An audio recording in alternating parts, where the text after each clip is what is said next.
Sa ilalim ng payong sa gitna ng malakas na ulan, isinilang ang kanilang pagmamahalan.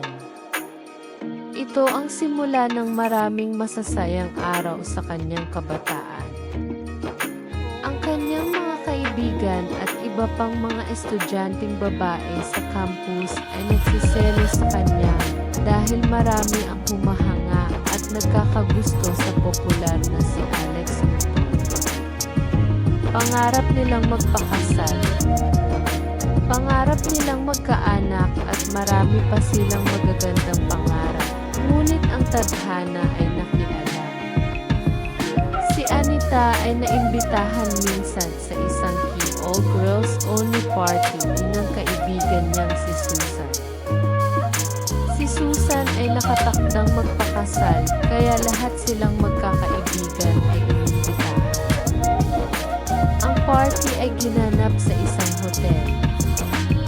Lahat ng gastusin ay binayaran ng kapatid ni Susan na isang seaman.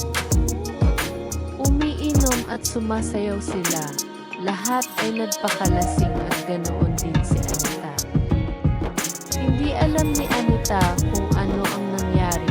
Nagising na lamang siya sa isang kama na may katabing isang lalaki. Sino ka? Nabigla si Anita. Nasaan ako? Ako si Edmond, kapatid ni Susan, ang lalaki na kangiting nagpakilala kay Anita. Nasaan ako? Bakit magkatabi tayo sa higaan? Ano ang nangyari? Nababalisa na si Anita. Relax ka lang, tinitiyak ko sa iyo, paninindigan ko ang aking ginawa, sabi ni Edmond. Naalala ni Anita ang unang pagkakataon na nakilala niya si Edmond, ang ama ng kanyang mga anak, ang lalaking naging asawa niya. Unang pagkakataon niyang nakita si Edmond, ang kapatid ni Susan.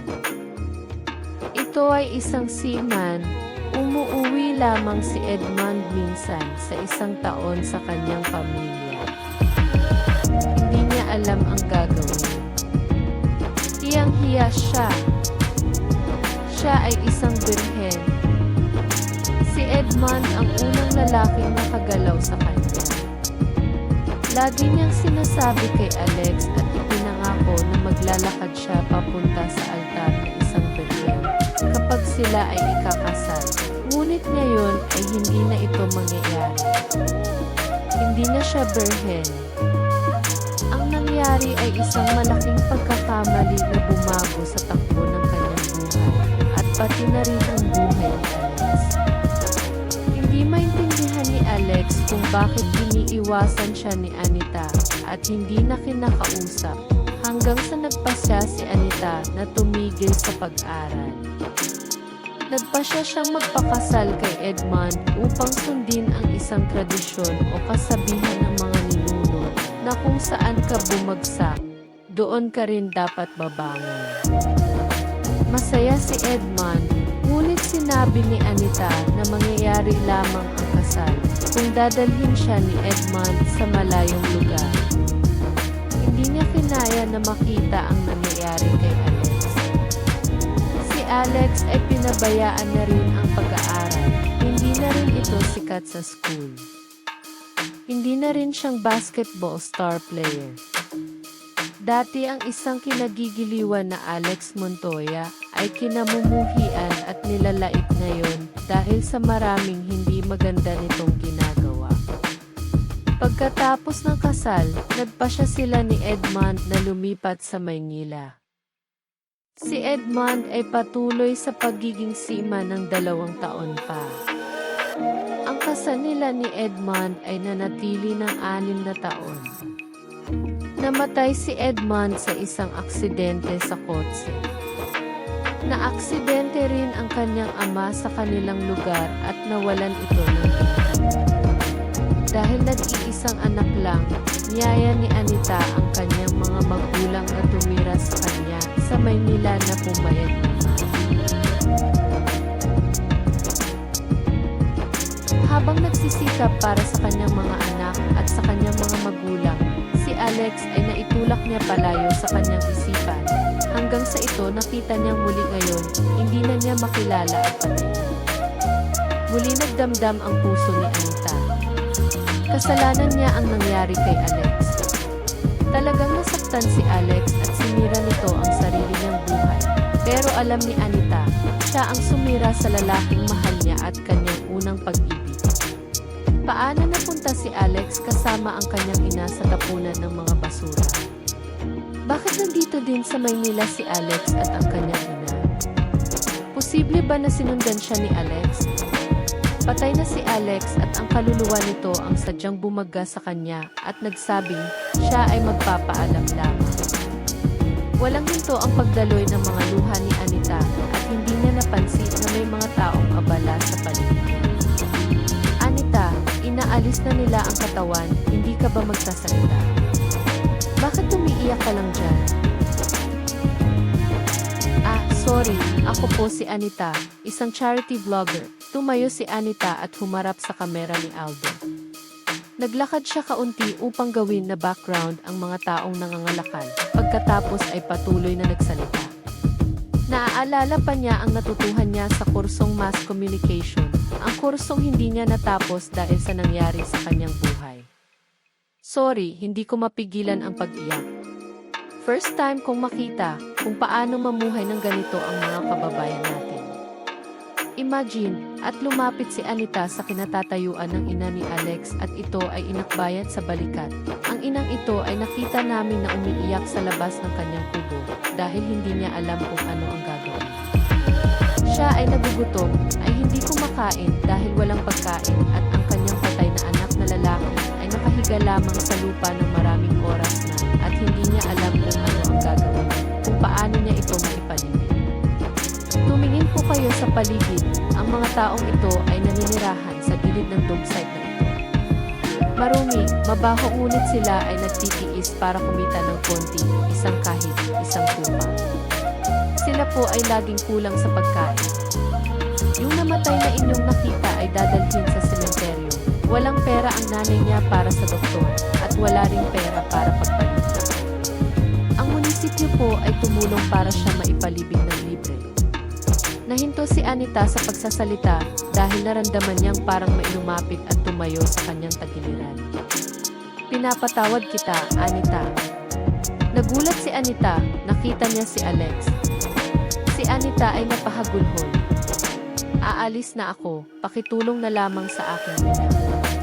Nagpapasalamat ako na nagkita tayo.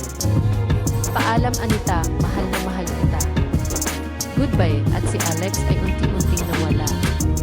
Sorry, talagang nasaktan ako sa nasaksihan kong kaganapan ngayon. Saka mabilis na naglakad si Anita para mahuli ang ina ni Alex na naglalakad papunta sa van na magdadala sa kanya sa sementeryo.